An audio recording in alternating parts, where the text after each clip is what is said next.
Nos alegramos de que estés aquí. Bienvenido. Te invitamos a escuchar nuestra 15ª clase de Escuela Dominical, la parte 3 del Evangelio de la Gracia, junto a nuestro hermano Luis Santibáñez. Somos Dios Provera y esperamos que sea de gran bendición para ti. Hermanos en Cristo, le doy gracias al Señor por este penúltimo estudio acerca del Evangelio. En las últimas clases hemos estado hablando acerca del Evangelio de la Gracia.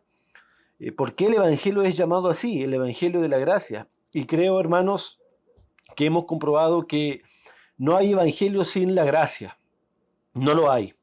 El Evangelio es una buena noticia porque todo lo que nos ofrece el Señor, desde la salvación hasta toda dádiva y don perfecto, es absolutamente gratuito. Y bueno, cada creyente debe ser partícipe de la gracia del Señor en el día a día. Si no somos conscientes, hermanos, de que todo lo que tenemos y recibimos es por la gracia del Señor, finalmente estaremos atribuyendo de una manera u otra a nuestra propia fuerza, a nuestro propio intelecto, cada uno de los logros y de los objetivos que hemos logrado, o de quiénes somos y de lo que hemos hecho. El orgullo, hermanos, es un pecado porque le resta la gloria a Dios y no reconoce a Dios. Pero el corazón, hermanos, que reconoce la gracia del Señor puede decir: todo lo que soy y todo lo que poseo es, Señor, por tu gracia. Cuando miramos hoy día, hermano, lo que tenemos y lo que somos, podemos reconocer verdaderamente la gracia del Señor. A veces, principalmente en verano, cuando suelo usar polera, veo mis brazos, mis manos y observo algunos ordinarios tatuajes que tengo y unas cicatrices de heridas que me tuvieron al borde de la muerte por pendenciero cuando no era creyente. Y recuerdo que hasta los 16 años fui un vil delincuente y que no tenía esperanza de salir de ahí, siendo mis tres mejores opciones la muerte, la locura o la cárcel, pero la gracia del Señor fue más abundante para rescatar mi vida.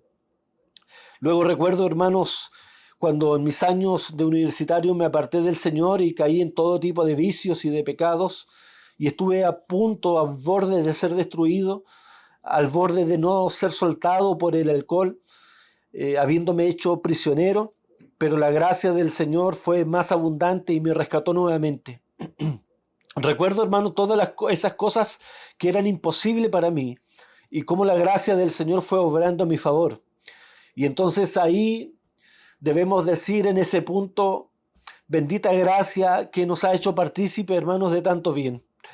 La iglesia del Señor debe reconocer la necesidad de la gracia.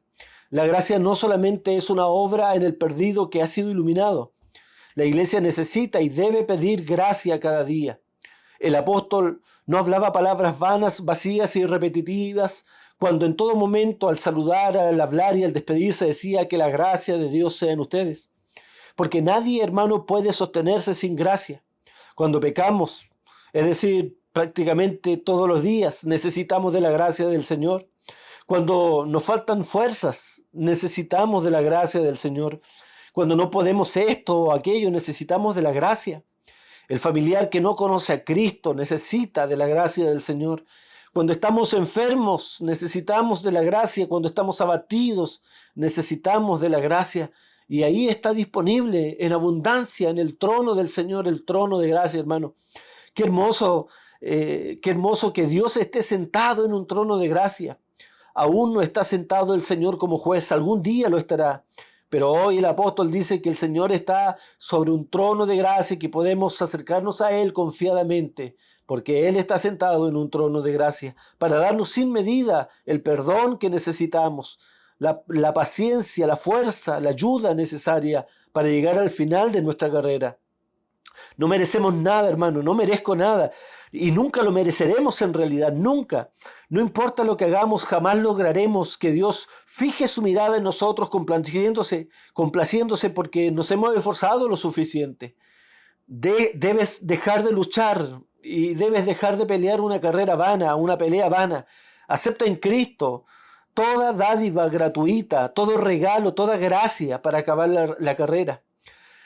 Hermanos, ¿por qué debemos entonces, uno puede preguntarse y decir entonces, ¿debo obedecer? También lo tocamos en parte la clase anterior. ¿Debo obedecer entonces, hermanos? Si todo es por gracia, si el Señor me perdona, si el Señor entonces me limpia, si el Señor me fortalece, entonces, ¿por qué debo obedecer? ¿Por qué debo servir? Bueno, la respuesta, hermanos, que creemos que la Biblia tiene es que debemos obedecer porque creemos en el Señor, porque tenemos fe. Y la obediencia no es para pagar algo, no es para pagar algo, no es para pagar una deuda, sino la obediencia es por la fe. Obedecemos porque creemos que quien nos ha ordenado tal o cual cosa es digno de que creamos en Él y por eso lo hacemos, porque confiamos en Él. Confiamos que lo que Él nos está mandando es bueno para nuestra alma. Confiamos en que lo que Él nos está diciendo que obedezcamos es bueno para nuestro corazón. Nos preserva del mal, nos aparta de la destrucción. Creemos que cada consejo, que cada mandamiento es por fe. Es porque Dios nos quiere guardar, es porque nos quiere conducir a Él, es porque quiere que nos gocemos y nos alegremos ante su presencia y en su presencia que es santa. No obedecemos para pagarle a Dios, para pagarle cuotas. No, no obedecemos para eso, hermano. No, no obedecemos para eso. Obedecemos porque confiamos en el Señor. Aunque eso signifique decirle al jefe, no haré esto. ¿Por qué? Porque Dios me dice, no mentirás, no robarás. Por eso obedecemos al Señor, hermano. El apóstol Pablo acusó a Israel por querer obedecer la ley. ¿Para qué? Ellos querían obedecer la ley efectivamente, pero ¿para qué? Para ganar el favor de Dios. Y el apóstol lo reprendió por querer obedecer, pero no por fe. Por eso, hermanos, dice que ellos no alcanzaron la justicia, porque la buscaron por las obras, sino por la fe. Eso dice en Romanos 9, 31 al 32. Sin embargo, Hebreos 11, cuando hace poco tiempo atrás hablamos de eso, en Hebreos 11 se reconocen muchos hombres que tuvieron fe, muchos hombres que obedecieron por la fe. Dice Abraham obedeció por fe, Moisés por fe. Entonces, la motivación de la obediencia del creyente, la motivación de cada creyente para guardar los mandamientos, para esforzarse, ¿cierto?, en cumplir la palabra, no es para poder pagarle a Dios, no es porque seamos en ese sentido deudores, sino porque tenemos fe en que lo que Él nos está diciendo es verdad. Nuestra obediencia es la consecuencia de nuestra fe y de nuestro amor al Señor y no para poder pagarle a Dios algo que le debemos. Cuando intentamos, hermanos, obedecer diciendo, tengo que hacer esto porque Dios ha hecho esto otro por mí, estamos en un camino peligroso porque estamos cayendo en la lógica del deudor y convertimos entonces la obediencia en una transacción comercial. La Biblia dice efectivamente que somos deudores. De hecho, Mateo 6:12 dice que oremos porque el Señor perdone nuestras deudas. Lucas también 13:4 llama a las personas deudoras. Pero siempre esto, hermanos, es en relación a nuestros pecados, los cuales necesitan el perdón de Dios. Por eso somos deudores en relación al Señor, porque todos los días fallamos y pecamos y necesitamos que el Señor nos perdone por su gracia cada día. Pero no, esto no significa una obediencia para pagar cuotas o hacer una transacción comercial con el Señor. Miren, la justicia de Dios requiere que si le queremos pagar, hermanos, escúcheme bien, mire, la justicia de Dios, Dios es justo, Dios tiene una justicia. Y su justicia requiere que si nosotros decimos, le voy a pagar a Dios lo que le debo, la verdad es que ese precio es inalcanzable porque el Señor nos ha dado tanto, hermano, tanta gracia, tanto bien, que jamás le podremos pagar. Entonces caemos en una lógica de culpabilidad, en una lógica de culpabilidad y de deuda. Así que el mejor camino es recibir el perdón, es recibir la misericordia y sus bienes por gracia. Porque si queremos pagar, hermano, no lo podremos hacer ni en esta vida ni en la vida eterna.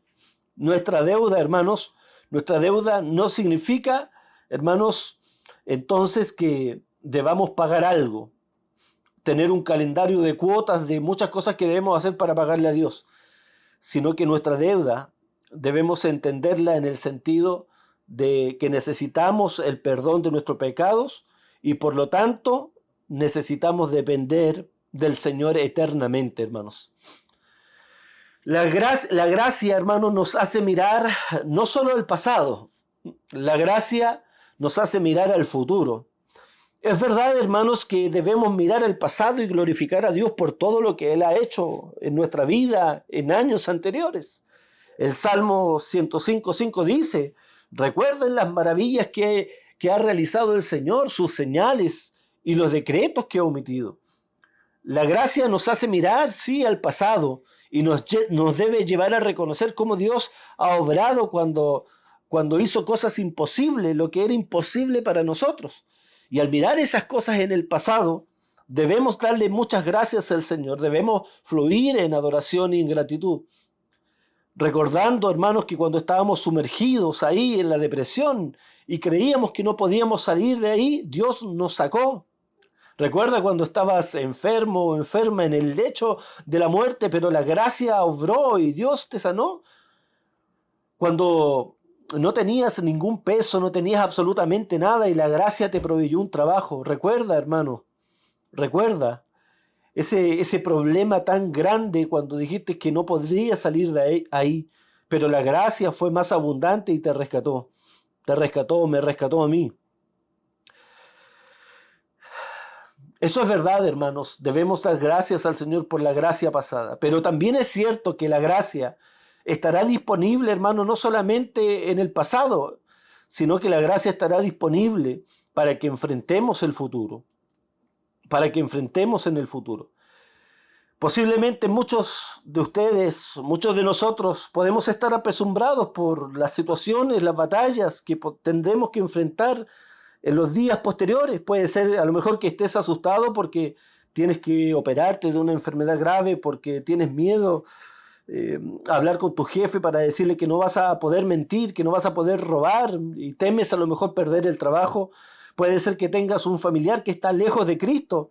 El tema, hermano, es que la gracia no solamente estuvo disponible para librarnos en el pasado, para salvarnos en el pasado. La gracia no solamente estuvo disponible para ayudarme en el pasado. La gracia está disponible, hermano, para el futuro, para que podamos enfrentar todo lo que hay que enfrentar. Por eso debemos tener fe en la gracia que vendrá. Si miramos el futuro con desconfianza, perderemos la paz, perderemos el gozo y no disfrutaremos del Evangelio y de Cristo, hermano. No disfrutaremos absolutamente nada de nuestro alrededor. Pero si tienes fe que la gracia vendrá conforme a su misericordia, conforme a su fidelidad, entonces podemos descansar que la gracia seguirá haciendo lo que nosotros no podemos hacer por nuestra fuerza. El futuro, hermanos, debe ser mirado con fe en la gracia que viene. Hay un hermano que se llamó Andrés Murray, fue un pastor y escritor holandés reformado que sirvió al Señor en África del Sur hasta su muerte en el año 1917, en plena guerra, Primera Guerra Mundial. Y él, hermanos, pastor que sirvió al Señor en África, decía lo siguiente. Dice: la idea que muchos cristianos tienen de la gracia es esta, que su conversión y perdón fue una obra de Dios, pero que ahora, en el presente, en gratitud a Dios, es tarea de ellos vivir como cristianos y seguir a Jesús. No, dice él, amado peregrino, así como Jesús fue quien te atrajo y te dijo ven, es Jesús quien te guarda cuando te dice permanece. La gracia pasada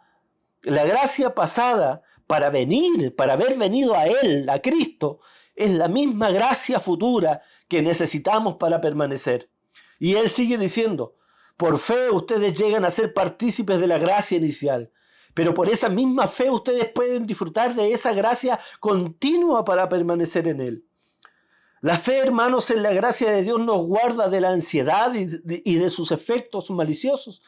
La ansiedad, que es la preocupación desmedida, la intranquilidad por lo que viene, es pecaminosa. Por eso es que la Biblia dice, por nada estéis afanosos, ansiosos. Cuando tenemos necesidad, la ansiedad, hermanos, Cuando tenemos necesidad, la ansiedad puede llevarnos a codiciar, a acaparar, a robar. La ansiedad, cuando queremos lograr algo, nos pone irritables. A usted, a mí, a todos nosotros, cuando tenemos ansiedad, no estamos tranquilos, nos ponemos irritables, ansiosos, ásperos. La ansiedad nos hace, hermanos, en el hogar retraídos cuando estamos en casa, nos hace volar por espacios infinitos al punto de llegar, al llegar a un punto, hermano, en que no hablamos nada en nuestra casa. ¿A quién le ha pasado eso? A mí me ha pasado.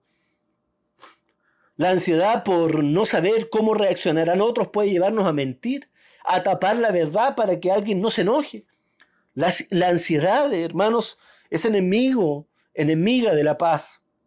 Ahora, pero ¿de dónde uno puede decir, de dónde proviene esa ansiedad? En Mateo 6:25, Mateo capítulo 6, versículo 25 al 34, Jesús 4 veces le dice a sus discípulos, no se preocupen por la vida, no se preocupen por esto otro, por lo que habéis de comer, no se preocupen por lo que habéis de vestir. Claramente, hermano, el tema de este pasaje que acabo de mencionar es la ansiedad. Y el versículo 30, hermanos, explica cuál es la raíz o la causa de la ansiedad. Ahí dice, si así viste Dios la hierba que está en el campo, no hará mucho más por ustedes, hombres de poca fe. Es decir, estimados hermanos, la ansiedad es la consecuencia de la falta de fe en la gracia que Dios puede derramar en el futuro ante todas nuestras necesidades. ¿Cuál es la salida? ¿Cuál es la salida? El apóstol Pablo dice, hermano, pelea la buena batalla de la fe. ¿La fe en qué? La fe en que lo que Dios ha dicho es cierto y se cumplirá, hermanos, se cumplirá, porque Dios no es hombre para mentir. Si uno analiza este pasaje citado anteriormente, se dará cuenta que hay varias promesas: vestido, comida, cuidado. ¿Y el llamado cuál es? Es no se preocupen porque Dios está pendiente de ustedes. Filipenses 4:6 dice, no se inquieten por nada, antes sean conocidas vuestras peticiones delante de Dios. Y sigue diciendo, así mi Dios proveerá todo lo que necesitan. Entonces, ¿cuál es la salida para la ansiedad? Aferrarnos a la palabra, a las promesas que nos prometen que la gracia del Señor será abundante. No solamente ha sido abundante en el pasado, sino que será abundante en el futuro. Es confiar en la gracia que vendrá a nuestra vida a ayudarnos en los momentos más difíciles. Por eso, hermanos, es necesario memorizar sus promesas. Memorizar palabras como cuando el Señor dice, así que no temas porque yo estoy contigo, no te angusties porque yo soy tu Dios, te fortaleceré y te ayudaré, te sostendré con mi diestra victoriosa, le dice ahí en Isaías 41:10. Necesitamos de la gracia, confiar en la gracia, hermanos. El corazón se fortalece con la gracia del Señor. Hebreos 13:9 dice, conviene que el corazón sea fortalecido por la gracia que tenemos en Cristo Jesús. En 2 Timoteo 2:1 dice el apóstol, fortalezcanse por la gracia que tenemos en Cristo Jesús. Así que, estimados hermanos, la gracia le brinda al corazón, hermanos, escúcheme, la gracia le brinda al corazón lo que el alimento le brinda al cuerpo, le brinda fuerza para estar de pie, para gozarse y tener paz en el Señor. Si tú estás angustiado, si tú estás preocupado y ya tu ánimo está por el suelo al punto que crees no poder levantarte, encomiéndale tu vida al Señor, quien tiene y derramará gracia abundante. Pues si Él no nos dejó morir en el pasado en nuestros delitos y pecados, tampoco nos dejará morir ahora en plena batalla, hermanos. Sé, hermanos, que es difícil vivir en este mundo. Muchos de nosotros hemos vivido el día en que no vemos la salida y a lo mejor nos hemos preguntado ¿hasta cuándo, Señor, esto? ¿Hasta cuándo, Señor, aquello? Pero piensa, hermano, que Dios es Dios de toda gracia. Mire, eso es realmente increíble. La Biblia dice que Dios es Dios de toda gracia, no de una gracia, no de dos gracias, no de tres gracias, no de un par de gracias, sino como toda gracia. Y como dice el hermano John Piper, la vida que viviremos hasta la eternidad va a ser por la gracia del Señor. Desechemos entonces, hermanos, el orgullo que nos lleva a confiar y depender en nosotros mismos. Así viviremos abrumados. O confiamos en la gracia o confiamos en nosotros mismos, lo que constituye orgullo e incredulidad. Hermanos, mire, esto es importante, hermanos. Quien no confía en la gracia, confía en sí mismo, y eso no debe pasar. Jeremías 9:23 dice lo siguiente el Señor: que no se gloríe el sabio en su sabiduría, ni el poderoso en su poder, ni el rico en su riqueza. En estas tres frases, estimado hermano, Dios menciona los grandes rivales contra la confianza en el Señor: la sabiduría, el poder y la riqueza. Porque nos tientan a buscar la satisfacción y los recursos en nosotros mismos, en nuestra inteligencia, en nuestra fuerza o en nuestros recursos materiales. Cada uno de estos son los peligros para alejarnos de la confianza en la gracia que vendrá de parte del Señor y nos lleva a confiar en nosotros mismos. Debemos humillarnos delante del Señor. Mire, 1 de Pedro capítulo 5, versículos 6 al 7 dice: humíllense pues bajo la poderosa mano de Dios para que Él los exalte a su debido tiempo. Sigue diciendo: depositen en Él toda su ansiedad porque Él cuida de ustedes. Aquí hay una hermosa, hermano, conexión en los versículos 6 y 7. Humíllense bajo la poderosa mano de Dios al depositar su confianza en Él. Evidentemente, hermano, lo que se plantea aquí es que la humillación delante de Dios va de la mano con echar nuestra ansiedad ante Él y confiar en su gracia. Es como si el pasaje dijera: humíllense depositando su confianza en Dios. Nuestro orgullo e incredulidad siempre nos van a impedir, hermano, siempre nos van a impedir echar nuestra confianza en el Señor. Y eso va a terminar siendo abrumador para nosotros. Nos vamos a cansar y no vamos a poder seguir adelante, hermanos. Debemos, hermanos, vivir en el Evangelio siempre, hermanos, de aquí hasta el final de nuestros días, confiando en la gracia del Señor, porque habrán situaciones afuera que no podremos resolver con nuestra propia fuerza. Imagínense cuando alguien de nuestros familiares o nuestras propias vidas nos detectan un cáncer, hermano. ¿Qué situación más difícil humanamente hablando si no somos superhéroes? No somos, hermanos, con poder ilimitado. Somos humanos. Ante una noticia así nos derribamos, sentimos tristeza, aflicción.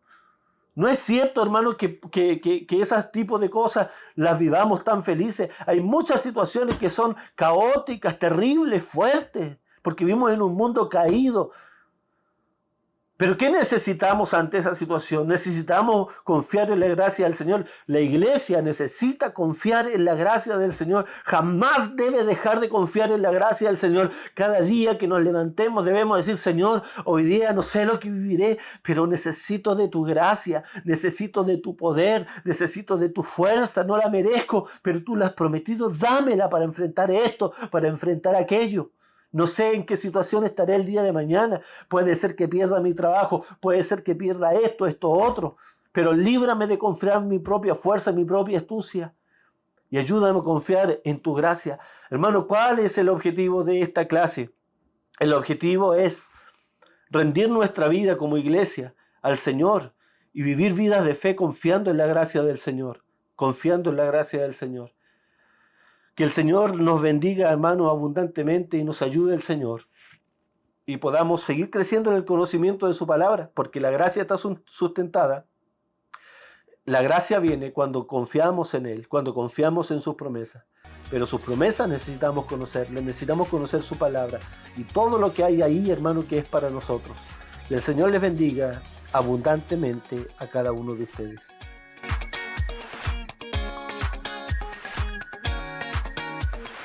Gracias por escucharnos. Que Dios te bendiga grandemente.